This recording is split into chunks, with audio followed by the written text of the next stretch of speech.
আজ দেশ স্বাধীনের দ্বিতীয় দিন রুই মাছ হবে প্রতিদিন। তো এখানে কি মশলা ব্যবহার করছি তা একটু পরে বলতেছি।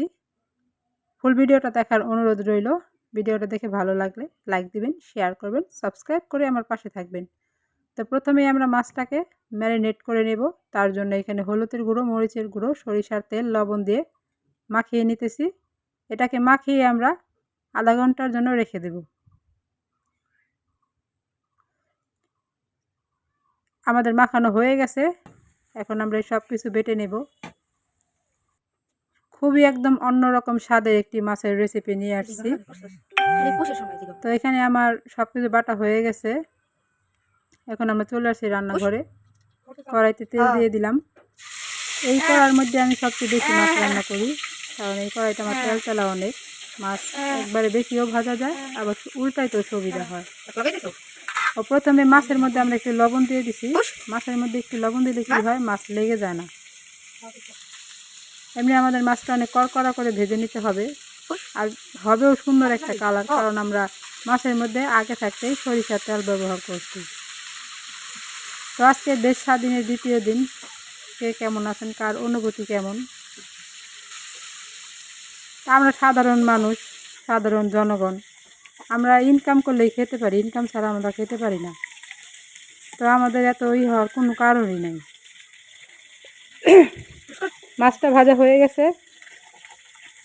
এখন আমরা মাছটাকে উঠিয়ে নেব। মাছ কিন্তু একদম কড়কড়া করে ভেজে নিতে হবে।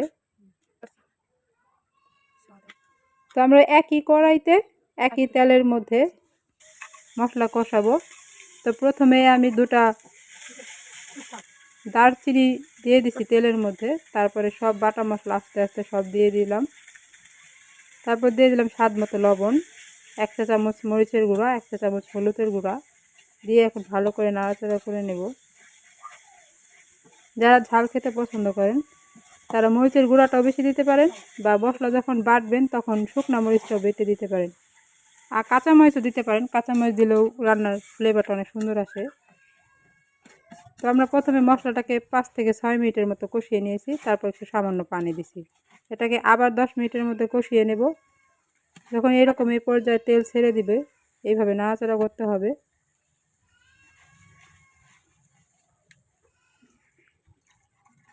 আমাদের মশলাটা প্রায় কষানো হয়ে গেছে। এখন আমরা পরিমাণ মতো পানি দিয়ে দিব।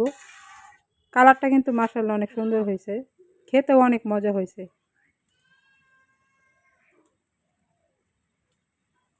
তো মশলায় বলক চলে আসছে।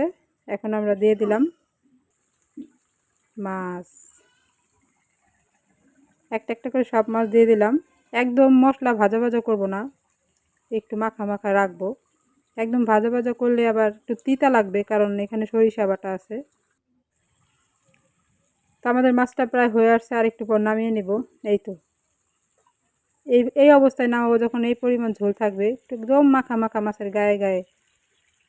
তো ভালো থাকবেন সবাই, আমার সাথে থাকার জন্য ধন্যবাদ। যদি আমার ভিডিও ভালো লাগলে লাইক দিবেন, সাবস্ক্রাইব করবেন, শেয়ার করবেন। সবার জন্য দোয়া করি, সবাই ভালো থাকবেন, সুস্থ থাকবেন। রাস্তা পারাপার হওয়ার সময় রাস্তার এপার ওপার দেখে ব্যবহার করবেন, আর ওভারব্রিজ ব্যবহার করবেন। ভালো থাকবেন সবাই। আল্লাহ হাফেজ।